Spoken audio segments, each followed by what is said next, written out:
பாண்டியன் குடும்பத்தில் எல்லாருமே வந்து ஃபீல் பண்ணி அழுது டயர்டாகி தூங்கிட்டாங்க. விடிய கிளம்புற வரைக்கும் முழிச்சிட்டு இருந்துட்டு பாண்டியனும் கோமதியும் கூட விடிய கிளம்புற தூங்கிட்டாங்க. ஒரு பக்கம் தூக்கம் வராமல் ராஜி கிட்ட வந்து கதிர் வந்து புலம்பிக்கிட்டு இருக்காரு.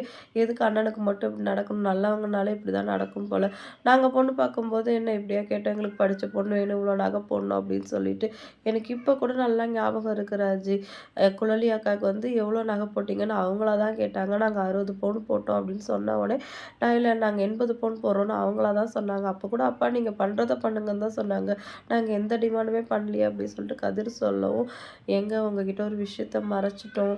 இது இன்னும் சொல்லாம இருக்கக்கூடாதான்னு எனக்கு தெரியல அப்படின்னு சொல்லிட்டு மெதுவா நகை விஷயத்த வந்து ஓப்பன் பண்றாங்க. எதுவா இருந்தாலும் சொல்லு ராஜி, நீ வேற ஏதாவது பெரிய குண்ட தூக்கி போட்டுறாத அப்படின்னு சொல்லிட்டு கதிர் சொல்லவும், இந்த மாதிரி எங்களுக்கு தாலி பிரிச்சுட்டு கோக்குற ஃபங்க்ஷன் நடந்துச்சுல்ல, அப்போ வந்து மயிலக்கா அவங்க அப்பா அம்மா வந்திருந்தாங்க அப்படின்னு சொல்லிட்டு அப்போ மாடியில நடந்தது, பேசிட்டு இருந்தது எல்லாத்தையுமே வந்து ராஜி சொல்றாங்க. இதெல்லாம் ஏன் அப்பவே சொல்லல அப்படின்னு சொல்லவும், குடும்ப கஷ்டத்துக்காக போய் சொல்லி கல்யாணம் பண்ணிட்டோம் அப்படின்னு சொல்லிட்டு ரொம்ப வருத்தப்பட்டு பேசினாங்க. அதனால தான் வந்து அப்போதைக்கு சொல்லல அப்படின்னு சொல்லிட்டு ராஜ் சொல்றாங்க. அதுக்கப்புறமா 2 பேருக்கும் தூக்கம் வரல. சரி செந்தில் அண்ணனுக்கு விஷயத்த சொல்லவே இல்ல. நம்ம போய் சொல்லலாமா அப்படின்னு சொல்லிட்டு கதிர் கேட்குறாரு. ராஜும் நானும் வரேன் அப்படின்னு சொல்லிட்டு கூடவே கிளம்பி போறாங்க. இப்போ செந்தில் வீட்ல போயிட்டு உட்காந்து எல்லாமே பேசிட்டு இருக்காங்க. செந்திலும் மீனாவும் ரொம்ப அதிர்ச்சியில இருக்காங்க. ஏன்டா நைட் எனக்கு ஃபோன் பண்ணல அப்படின்னு செந்தில் கேட்குறாரு. இல்ல நேரத்துக்கு ஒன்று ஃபோன் பண்ணி பயமுறுத்த வேணான்னு பண்ணல அப்படின்னு சொல்லவும், சரி நீங்க சொல்லியிருந்தா நாங்க அப்பயே கிளம்பி வந்திருப்போம்ல. வீட்ல எல்லாம் எப்படி இருக்காங்கன்னு மீனா கேட்குறாங்க. எல்லாம் ஓகே தான் அப்படின்னு சொல்றாங்க. எனக்கு அவங்க மேல கூட கோவம் இல்ல. அப்பா மேல தான் எனக்கு கோவம். அவர் பார்த்த பொண்ணு அவர் சொன்னாரு ஒரே விஷயத்துக்காக தானே அண்ணன் கல்யாணம் பண்ணிக்கிச்சு. அப்ப அந்த பொண்ண பத்தி நல்லா விசாரிச்சிருக்கணுமா இல்லையா? அப்படின்னு சொல்லிட்டு செந்தில் ரொம்ப கோவமா பேசுறாரு. மீனா வந்துட்டு மயிலக்கா எப்படி இருக்காங்க அப்படின்னு கேட்க, ஆமா அவங்க எப்படி இருந்தா உனக்கு என்ன அப்படின்னு சொல்லிட்டு கோவப்படுறாரு.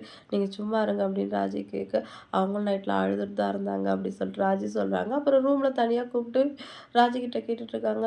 நம்ம நகை விஷயம் தெரிஞ்சப்பவே வீட்ல சொல்லியிருக்கணுமோ அப்படின்னு சொல்லிட்டு தெரியலையேக்கா அப்படின்னு ராஜி சொல்றாங்க. இப்போ சொல்லணுமா அப்படின்னு சொல்லவும், சரி இப்போ ஆல்ரெடி எல்லாருமே பெரிய அதிர்ச்சியில இருக்காங்க. புதுசா ஒரு அதிர்ச்சி கொடுக்க வேணாம். எதுவா இருந்தாலும் பொறுமையா யோசிச்சு பேசிக்கலாம் அப்படின்னு சொல்லிட்டு அமைதியா இருந்துடுறாங்க. இப்போ வீட்ல எல்லாருமே எழுந்திரிச்சிட்டாங்க. ஆளாளுக்கு ஒரு பக்கம் உட்காந்து ஃபீல் பண்ணிட்டு இருக்காங்க. கடைக்கு போறதுக்குள்ள என்ன விஷயம் பேசி முடிச்சுட்டு தாங்க போகணும் அப்படின்னு சொல்லவும், இன்னைக்கு நான் கடைக்கு போவேன்னு நினைக்கிறேன். இன்னைக்கு கடை எல்லாம் திறக்கல. சரவண விஷயத்த பேசி முடிச்சுட்டு தான் எதா இருந்தாலும்னு பாண்டியன் சொல்றாரு. இப்போ ஒரு பக்கம் அழுதுகிட்டே தங்கமயில் வந்து கதை திறந்துட்டு வராங்க. அவங்கள பார்த்தோன்னே கோமதி செம்மையா டென்ஷன் ஆகிறாங்க. நேராக வந்து பாண்டியன் காலில் விழுகுறாங்க. அவர் காலை வந்து உள்ளே இழுத்துக்கிறாரு. என்னை மன்னிச்சிடுங்க மாமா அப்படின்னு சொல்லவும் கோவமா பார்க்குறாரு. இன்னைக்கு எபிசோட் வந்து இதோட முடிஞ்சிருச்சு. அவங்களோட அப்பா அம்மாவை கூப்பிட்டு எப்போ பிரச்சனை பண்ண போகிறாங்க அப்படின்னு சொல்லிட்டு வெயிட் பண்ணி பார்க்கலாம். வீடியோ பிடிச்சா லைக் பண்ணிக்கோங்க. அடுத்த ஒரு இன்ட்ரெஸ்டிங்கான எபிசோடோட நான் அவங்கள மீட் பண்ணுறேன். டாட்டா பாய்.